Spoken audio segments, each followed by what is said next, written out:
Greetings, friends. I am Vitaly Portnikov. The conservative publication New York Post, which is close to circles supporting President Donald Trump, notes that the special representative of the head of state, Steve Witkoff, is causing increasing irritation within Trump's own circle due to the role he is currently playing in American foreign policy and the effectiveness associated with this role. Witkoff, who was initially supposed to focus exclusively on the Middle Eastern direction and achieved success when he brokered a truce between Israel and Hamas, is now leading negotiations on three key fronts.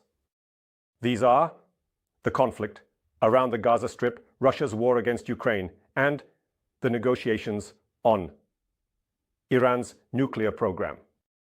In two cases that are not directly within his competence, Witkoff has pushed aside those who should have been handling such serious negotiations. As is known, Donald Trump, even before his arrival at the White House, stated that the Russian-Ukrainian conflict would be handled by retired General Keith Kellogg.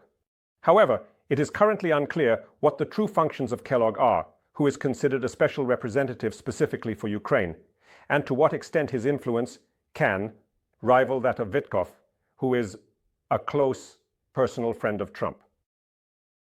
At the same time, it should be understood that the negotiations with Russia themselves are more within the competence of the United States Secretary of State Marco Rubio and the American President's National Security Advisor Oltz, who are somewhat in the shadow of the special representative's efforts. Moreover, the same can be said about the negotiations with Iran. If Witkoff were achieving any real results in all these negotiation processes, perhaps the irritation would be less.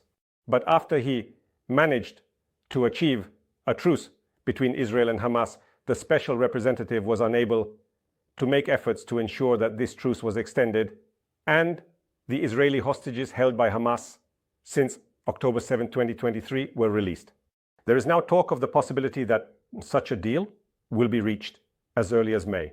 However, for this to happen, the special representative needs to devote more time to the Middle East crisis. And simply put, he lacks the time and resources for this. When it comes to the Russian-Ukrainian war, we can state during the 100 days of Donald Trump's presidency in the United States, we have not even come close to the possibility of a long-term ceasefire between Moscow and Kyiv, while President Vladimir Putin juggles short-term truces to prove his constructiveness and to avoid agreeing to Donald Trump's demands. Meanwhile, Steve Witkoff meets with the Russian president almost as if he were a best friend.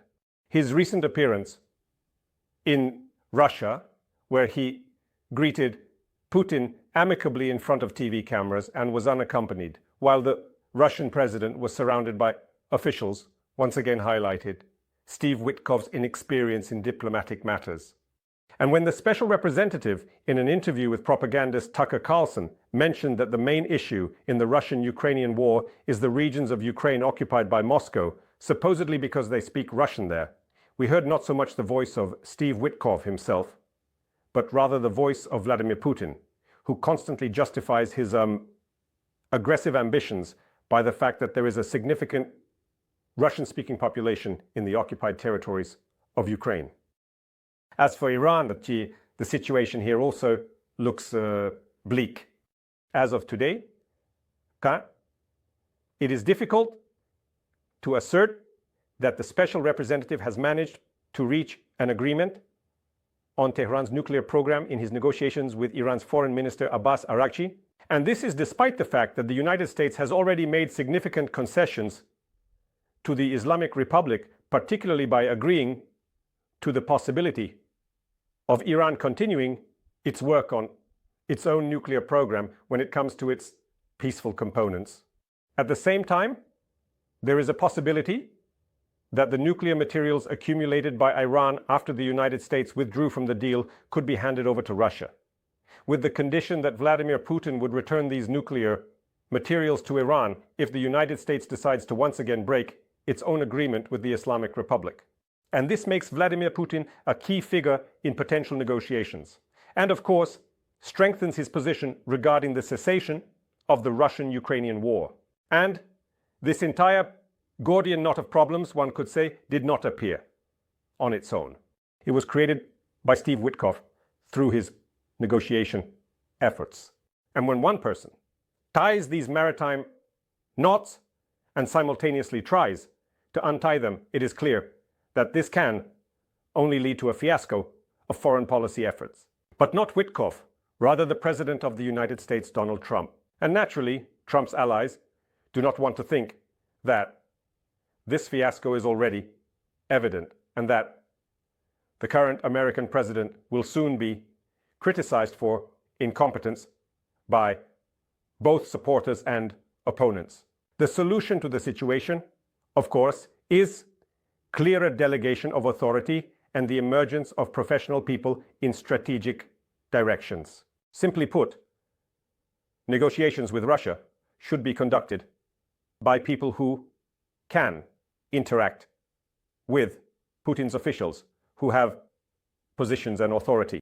Marco Rubio with Sergei Lavrov, Oltz with Yuri Ushakov, and not Witkoff with a person whom Putin specifically endowed with an invented position to confuse the gullible American decision maker.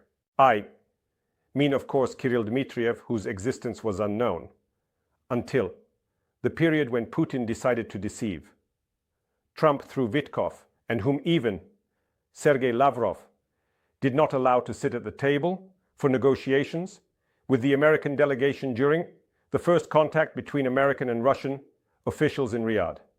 It would seem that the Americans should have drawn a conclusion from this. The Kremlin wants negotiations through diplomatic procedures and is not at all intending to play a trust game with Trump. But the White House decided to go in a completely opposite direction, probably hoping that Putin would appreciate this confidentiality. Putin appreciated it, and through Witkoff is trying to lure Trump into one trap or another. And in a similar manner, following Putin's scenario, the Iranian leader Ayatollah Khomeini and the leaders of Hamas are acting. Moreover, through the emirs of Arab states, known for their support of this terrorist organization, they continue indirect consultations with Vladimir Putin on how to wisely deal with the American administration and how best to deceive it. And Steve Witkoff, with his number of negotiations and initiatives, looks like a true agent of this deception. Thank you, friends. Stay on this channel, subscribe to it. Subscribe to my social networks, to the channels on Patreon, Buy Me a Coffee, and Donatella, which helps develop these resources. Use the sponsorship feature on YouTube itself. Peace to you.